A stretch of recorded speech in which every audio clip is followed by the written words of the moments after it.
tell us about your job, what you are doing to bring the two nations close.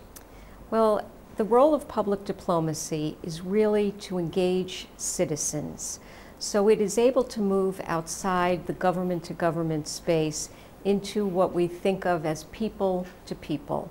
So public diplomacy really looks at how do you engage citizens in different countries and create bridges and create ways by which both societies can understand each other better through what we call public diplomacy. And as you've seen over time, public diplomacy has become a very important feature in the international relations scene as citizens begin to really engage in their societies. Well, let me ask you, the relations between Washington and Islamabad are very tense, and you have a job to bring two nations together using this public diplomacy. So how are you doing it? Well, for many years, the United States has been engaged with Pakistani citizens across the spectrum. We can take just the field of education. Education is important to both countries. And so we do these programs where we give, for example, Pakistani students an opportunity to go to the United States and to see and feel the culture, and to do two-way streets, if you will, in which people can learn in classrooms, on college campuses and high schools about one another. So we have what you might know is the Fulbright program, very, very superior educational program. And our largest Fulbright program in the world is with Pakistan. So education is an example of one sphere where we teach English language, where we do educational programs. Culture is another area, economic engagement, entrepreneurial engagement. So in every facet of life, we can find bridges and ways to engage citizens with one another, and that's the essence of it. I remember a late Ambassador Holbrook telling me that the number of scholarships are being raised, particularly among journalists and also the students, as you mentioned. So, but after his departure, we have seen a deteriorating trend between the relations. Tell me, how many scholarships you are offering to the journalists, Pakistani journalists, and how many students are getting scholarship on annual basis? We have hundreds of students and different programs, so it depends on which program you're looking at. We have undergraduate programs, graduate programs. At this time, we might have 500 Pakistani students studying overseas. I met with some of those young people today who just came back, and I met with them in Islamabad yesterday. And what's amazing, Sami, is they return from the experience overseas and they come back vibrant and energetic about Pakistani society. They want to bring what they've learned overseas. And I was inspired by these young people. They come back ready to be engaged in public service, community service, civil society building. I think your country would be proud, very proud of these young people, and you must meet them. You have to look in their eyes at the hope and optimism they have when they've come back from these programs. Journalists, you mentioned, we do a lot of media training back and forth. When a journalist, and I have been a journalist, when a journalist spends time in another country's newsroom, you are exposed to news and information, culture and society in a way that is very different than a textbook, very different from sitting in your studio.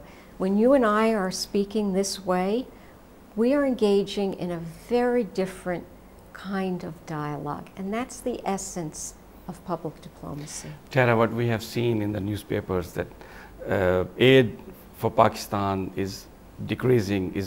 Sometime we see the stories that in US Congress legislation is done to stop it. Tell me, what is the state here in number of scholarships? Has this worsening of relationship affected the number of scholarships for the students or for the journalists? I believe we are in a mode to, if we can increase the numbers, I would like to see us have more students, more exchanges, more English language training.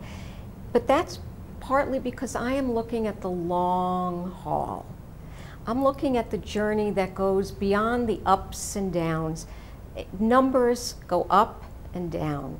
The numbers of assistants, of students, any month, any week can be different. What's not different is that we have a long road to travel. And I think partly the frustration we all feel is that we get caught up in these daily news cycles in an information age when everything is fast and quick and we have to respond right away. But if we see where we have some common interests, some mutual interests, we can find many areas where we can agree. And so I am not one who's going to fall into the trap of tracking this, because these young people have a full life ahead of them. We have a generation of Americans and Pakistanis who are going to want very similar things: a decent life, good health, a job, employment. So in a sense, we have to be thinking about ourselves, our children, and our grandchildren. What kind of Pakistan do you want? What kind of American relationship can we have?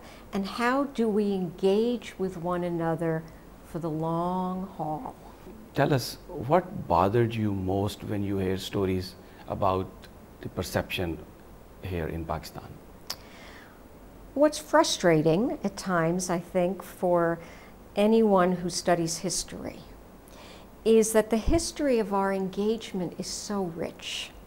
As I looked back at the ways that our countries have been engaged, if you look in the 1960s, 50s, 70s, everything from LUMS, the business school, partnerships with Wharton, our business school, electric trains, mosquitoes and malaria eradication, mango diplomacy, as it sometimes is thought of, these kinnos that you have.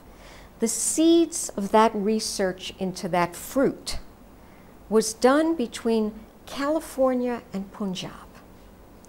And it's, to me, metaphorical.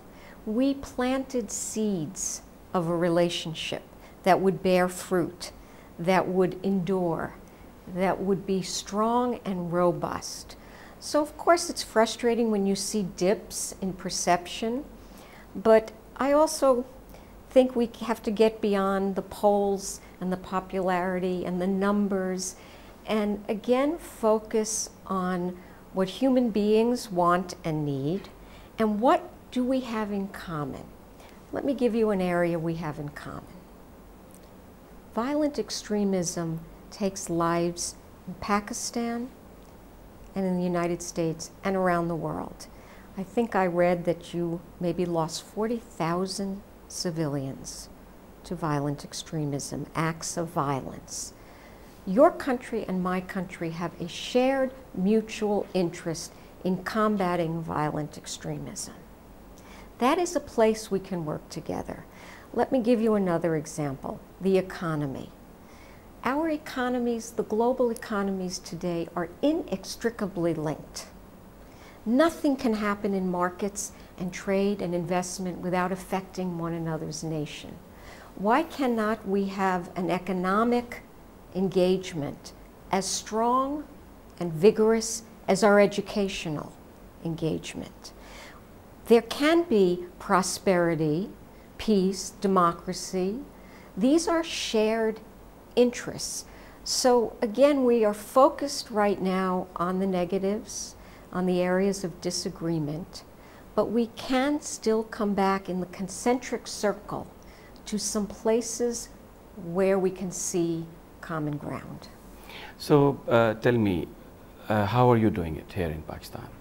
How are you doing to trying to achieve this goal? Well, the first thing was to come and see and feel and engage with the citizens across the spectrum. The most important thing is come and meet people. meet your entrepreneurs, as I did. Meet your journalists, your bloggers, your academics, your scholars, your historians, your cultural figures. Go to the mosques, as I did in Lahore. We have invested in cultural restoration of the Suneri Mosque. I wanted to see, what have we done? It's amazing progress on that mosque.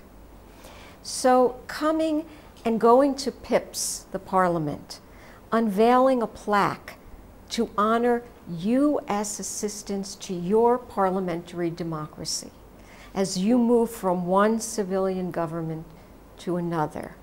We have played a role in creating a building where research can go on, documentation, data collection. How can legislators legislate if they don't have good research? So I was proud to stand there and look at the building and see that we have made a visible, visual, tangible contribution. And we cannot argue about that building. It's there, it's an edifice, it exists. People will come into that auditorium. So you have to come and see. I went to Kinnaird College, your college for women. Women's empowerment is something we all need to work for in this world. The Secretary of State, Hillary Clinton, has come to Pakistan, spoken eloquently and elegantly, engaged with your citizens, had a warm reception, took tough questions, as I did from the students today in Lahore. They asked tough questions, but we can answer questions and meet these young women, these young girls studying, go on their radio program as I did. That is public diplomacy at its best. What is your message for the people of Pakistan? Be in it for the long haul. Be inspired by what you see. Find within yourself the empowerment to do good in your community and in your nation. Be open-minded. Look around and see for yourself. America is not a monolithic nation. Pakistan is not a monolithic nation. A nation is a word. A government is a word. But what is behind the word? A collection of individuals with different ideas, different tastes, different thoughts, different clothing. But a standalone nation is only a representative of individual citizens. If we can move to citizen engagement, we will find out a lot about one another. Under Secretary Tera Sunen, thank you very much for talking to us. Thank you very much.